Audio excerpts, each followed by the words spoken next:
Oh, look, those ducks. Welcome back to Channel 5 News. When an explosion happened in a miscellaneous country and people died in a place you literally do not care about. We need you to keep watching so we can keep our CEOs happy. Wait, I was just getting word that they're a CEO shot. We'll cover this all day, all night. Take the side of the businesses and prove ourselves as a corporate America once again. But wait, don't leave. We've got more. Wait. I'm not going to give you the same consume talk that is all so trendy today. I know we've all had enough of that, but I want to bring a little bit of hope. Even though we focus on the negativity, even though we stick to everything bad that's in our world, it's worth bringing light to what is good in it, and to not be a doomer. So I ask, what's next?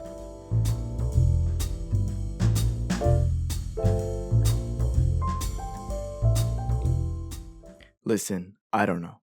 No one does, okay? But everyone needs your attention to tell you about their opinion about what will happen. We live in a world where drama is rewarded and negativity is all we hear. But it seems pretty clear that we're going to be okay. That is the bottom line. I mean, probably. Yes, climate crisis. I know. But still, it's not to the point where we're all dead right now, where the world will literally end tomorrow. And you will shoot me down. I know it's a big deal. I know. But please stop acting as though the world ends tomorrow. Because it doesn't. I've got a life left to live, and so do you. Name one industry, I challenge you. Name one industry that isn't in a crisis. One where everything works the way it is supposed to and nobody has major complaints about the system. A ridiculous demand, right? No such thing exists. Everything is a crisis, catastrophic, and it must have your attention right now, absolutely in every sense of the word. So obviously, the first thing we need to do is to tone that down. But since the only two things we control are our actions and our thoughts, we can only start with those.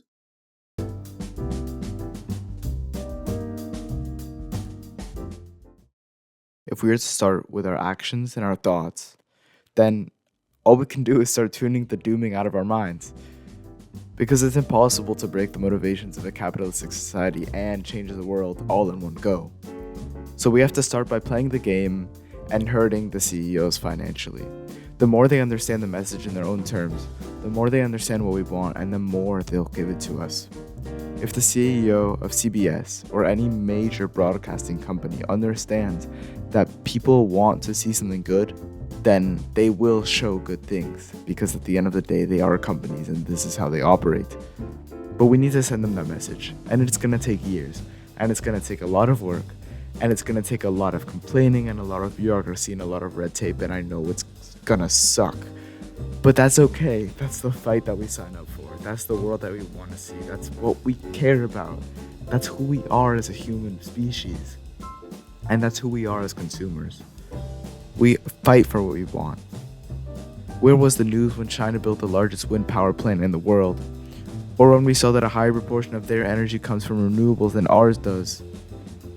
And if you did know about that, I'm sure you only saw it in a way that hurt America, in a way that hurt whatever country you live in, something that's dooming, a negative perspective. But why can't just we all be together in a society that we love and try to work out our issues instead of litigating over and over and over? But you probably didn't know about either of those things, and it tells me that it's just the way the information gets through to people is what screws us over. The point here is that the crisis doomer mentality is a self-fulfilling prophecy. It is all around us, and it is so much easier to conform than to object. The more we partake in it, the truer it becomes, and the more time you spend complaining is less time you actually spend doing something. And this is the same for all. And it is so easy to fall into the circle.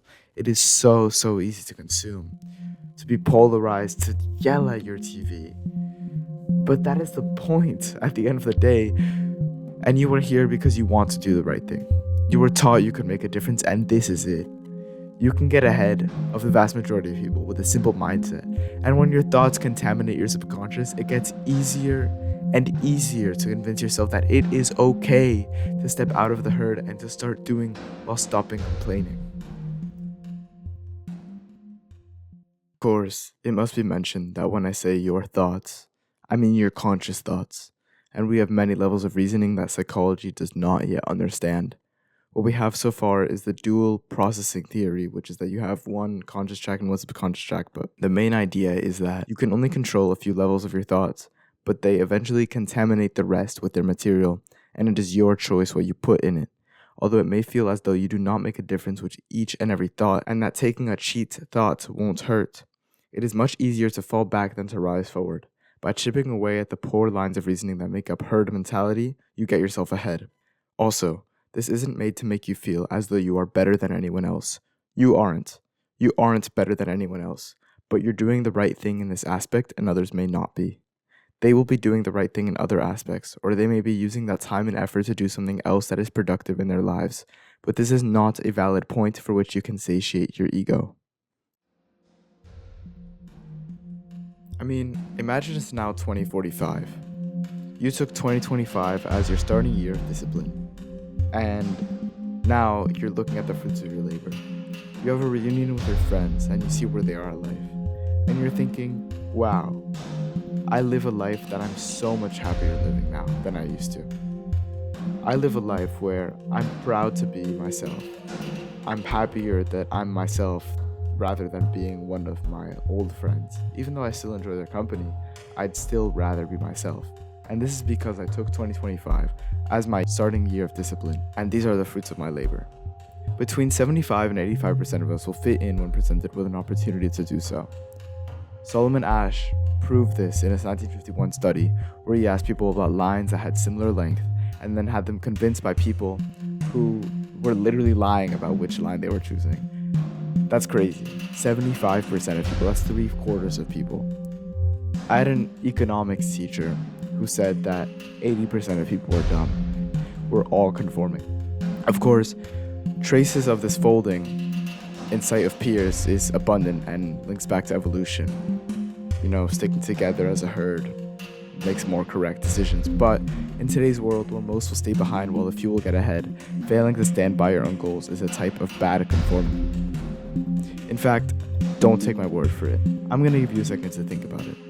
What are your goals? How do you plan to get there? Is everyone around you pursuing the same goals as you? And therefore, should you conform? This isn't meant to be some sort of red-pilled awakening, I promise you, but it is worth acknowledging the differences between the people around you and yourself. If you want to get ahead, and you likely do because you're watching this video or you're listening to this, you have what it takes. You have the discipline. It's just a switch in your head. You can do this. If you're worried that you're going to change too much and you're going to leave people behind, you probably won't, first of all. But if you do, then I can tell you that they were probably holding you back. And I know that emotion and attachment is probably holding you back and making you doubt this whole process, but I promise you, you take a first few steps and you see how you feel. And if you feel better, then you can keep taking steps. If you feel like you're getting distance from your friends, then you see how you react, how they react, how your relationship changes. And then you decide if this is something that you want to pursue. And if it is, you put more effort into the relationship and you keep it. But that is not likely to happen anyway. At the end of the day, this is about so much more than discipline. This is about an innate desire to succeed, to make the most out of what you can. It doesn't mean you have to be an asshole. It doesn't mean you have to be selfish. It doesn't mean you have to be like a workout or a gym bro. It just means you have to manage your time correctly and care about the right things and introspectively decide what is truly important for you and how you're going to reach your goals today.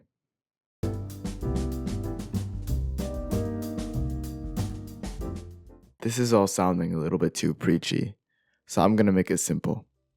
I'm going to give you the bottom line, which is that you have many choices throughout your day, and what you do is your decision. Always. Because you control only your actions and your thoughts, but always your actions and your thoughts. You know what the consequences of your actions will be. You know that there is an easy and instantly gratifying answer. And you know that there is a long, hard, grueling road in front of you if you choose to look at it. The bottom line is that there is no shortcut, and that you're not gonna find one on Instagram Reels. Cut the crap and get on with it. You're either disciplined or you're not. You're either doing it or you're not. If you want to succeed in hurting the companies, and overall, if you want to succeed in improving your own life, in focusing on what matters to you, in building what's next for you and your family, this is the only way to go. I know it's hard, but that is what it takes. And the good news is, it's in your control. Studies have shown that the most receptive tactic when convincing people to do things for their health is to explain that they're literally being used. And this was most prevalent in teen boys, which is kind of hilarious. But these businesses literally study human fallacies so they can abuse them and keep your attention. It's literally not worth it to give in. You don't owe any company, influencer, or channel anything. They probably won't even be impacted by your leaving, and they probably don't even know you're there. That's the empowering part. That's where you come in. No matter how much time on this earth you have left, how much energy you have left, it is generally better to do than not to do. If you want to sit around and depress yourself with brain rot and TikTok and the 14 million crises in the world in literally every single industry, you already know how. You know how to consume. You've been taught that for your whole life. This is something else, something new, something that not that many people have tried before, but that is so widely desired. Instead of being one of the majority of people who prefer electric shocks, choose to sit with your thoughts. And yes, that is a real thing. A majority of teenagers in today's time period chose to experience electric shocks instead of sitting alone for a period of time, if you needed an indicator on how bad this brain rot thing has gone. So, I've made my point. This is your 2025 discipline reminder. New year, new you, right? But instead of focusing on less reels or TikTok or brain rot, consume less crises instead. That's what's next.